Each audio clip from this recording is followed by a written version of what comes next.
সবচেয়ে পছন্দের জায়গা হচ্ছে পিন্টারেস্ট। আর এই পিন্টারেস্টে বেশ কিছুদিন থেকে এই ফুল টাইপের পেন হোল্ডারটা আমি দেখে আসছি। আমাদের দেশের অনেক আর্টিস্টকে আমি দেখেছি ক্লে দিয়ে এই পেন হোল্ডারটা রিক্রিয়েট করতে, ওদেরটাও খুব সুন্দর হয়েছে। কিন্তু আসলে যে পেন হোল্ডারটা ছিল সেটা মূলত সিরামিকের, আর সিরামিকের যে কোনো জিনিস মোটামুটি এক্সপেন্সিভ হয়। আমার কাছে একটা বক্স আছে, বক্সটার ব্যাপারে আমি আপনাদেরকে আইডিয়া দেই। এটা হচ্ছে পিউরিট ফিল্টারের যেই ছাঁকনিটা থাকে সেইটার বক্স।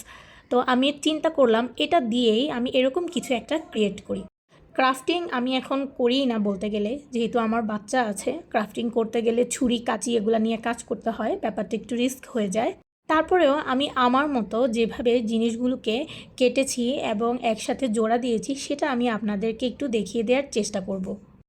প্রথমে আমি পিন্টারেস্টে ফ্লাওয়ারের যে শেপটা দেখেছি সেই শেপেই একটা অংশ কেটে নিয়েছি, এবং আমার এটা যেহেতু একটা টোটাল বক্স ছিল সেই জন্য আমি এটাকে একটু স্ট্রং করার জন্য আপনারা দেখুন শুধু ফুলটাই কাটিনি, এটার নিচের অংশ এবং পেছনের অংশ যেন একটু স্ট্রং হয় সেই জন্য বাড়তি অংশটুকু আমি সমান করে কেটেছি, ফেলে দেইনি। সামনের ফুলটার মাপে একদম সেম টু সেম আমি আরেকটা অংশ কেটে নিয়েছি।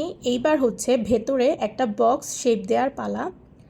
আমি জানি না কতটুকু বোঝা যাচ্ছে, বাট একদম শেষে হয়তো আপনারা বুঝতে পারবেন। আর এটা যেহেতু আমি আমার মতো করে বানিয়েছি, যেভাবে বানালে জিনিসটা একটু স্ট্রং হয় এবং আমি সত্যি এটা ব্যবহার করতে পারি সেভাবেই আমি তৈরি করছি।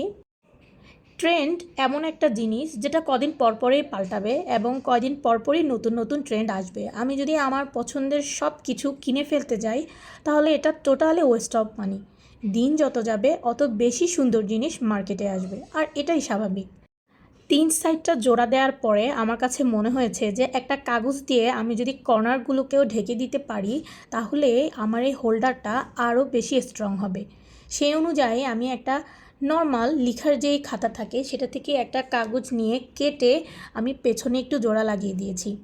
আর এই যে বেগুনি কালারটা দেখছেন না, পাখার মতো যে অংশটা, এটা কিন্তু পরে আমি আর কালার করতে পারবো না। সেই জন্য আমি 2-5টা বেগুনি কালার করে তারপরেই আমি ফাইনাল পিছনের দিকটা লাগিয়ে নিচ্ছি। আমার মনে হয় ভিডিও দেখে আপনারা অনেকটাই বুঝতে পেরেছেন ব্যাপারটা। আর যারা ক্রাফট করবেন তাদের তো একটা ন্যূনতম আইডিয়া থাকেই যে কিভাবে কি করা যায়।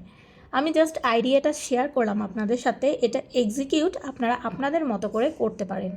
কালার করে ফাইনাল লুকটা দেখাবো। এই যে এটা হচ্ছে আমার পেন হোল্ডারের ফাইনাল লুক। যদিও এটা পেন হোল্ডার কিন্তু আমি এটাতে রাখবো আমার ছোট ছোট তুলিগুলা। কেমন হয়েছে আমার পেন হোল্ডার অবশ্যই আমাকে জানাবেন।